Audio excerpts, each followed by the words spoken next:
তারিখে প্রশাসনের পক্ষ থেকে আমাদের কর্মকর্তা সমিতিকে আমন্ত্রণ জানানো হয়েছিল আলোচনার জন্য। আমরা প্রশাসনের আমন্ত্রণে মাননীয় উপাচার্য প্রশাসন, মাননীয় উপাচার্য একাডেমিক, মাননীয় ট্রেজারার, প্রক্টর, রেজিস্ট্রার এবং আইন লিগ্যাল সেলের প্রশাসক, জনসংযোগ প্রশাসকের উপস্থিতিতে আমাদের একটা মত বিনিময় সভা হয়।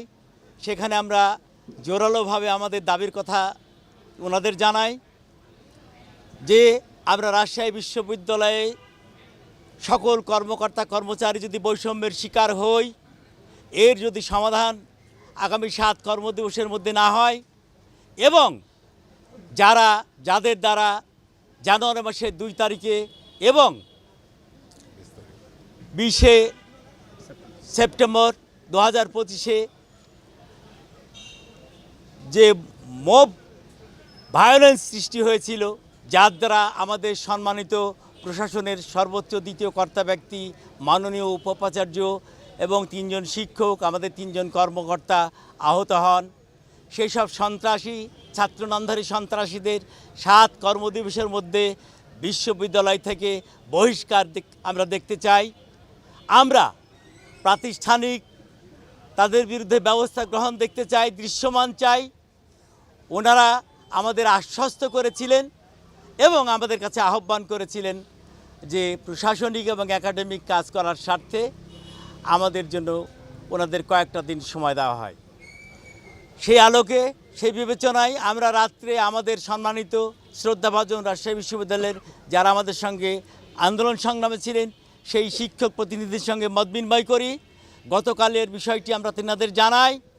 আজকে সকাল 10টা থেকে এ পর্যন্ত আমাদের সহায়ক, সাধারণ ও পরিবহন কর্মচারী প্রতিনিধি এবং অফিসার সমিতি ও সকল অফিসার ইউনিটের প্রধানদের নিয়ে, প্রতিনিধিদের নিয়ে আমরা একটা আলোচনা সভায় মিলিত হই এবং সর্বসম্মতভাবে আমরা প্রশাসনকে 7 কর্মদিবস সময় দিতে চাই।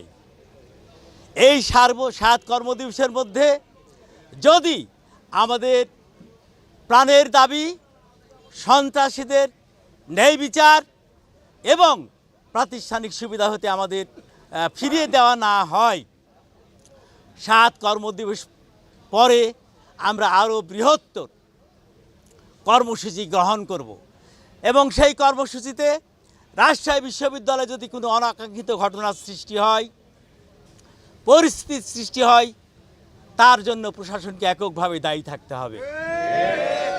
সেই আলোকে প্রশাসনের অনুরোধে আমরা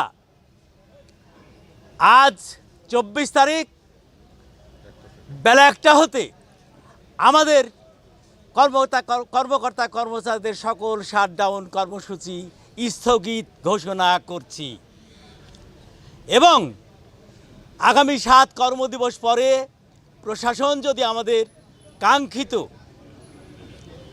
এবং সুবিচার না পায়, আমাদের প্রাতিষ্ঠানিক সুবিধা না পায়, আমরা